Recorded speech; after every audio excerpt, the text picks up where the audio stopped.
ভাই এখন কবুতর গোসল করাতেছে। দেখুন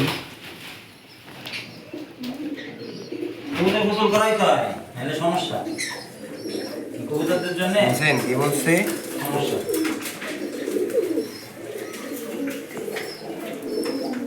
প্রত্যেকটা কবুতর আমি মাসে 2 বার করে গোসল করাই। নতুন পালক তারপর চেষ্টা করি। আপনারা আপনাদের কবুতরকে গোসল করাবেন, দেখবেন শরীর স্বাস্থ্য সব ঠিক আছে। গোসল না করলে কবুতর ঠিক থাকবে না।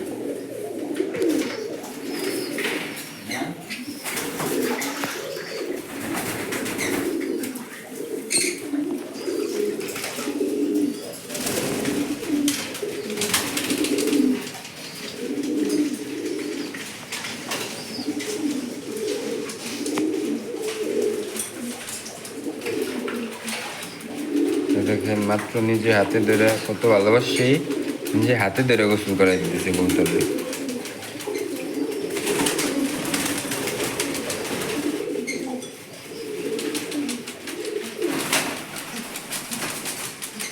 হ্যাঁ হ্যাঁ ভাই।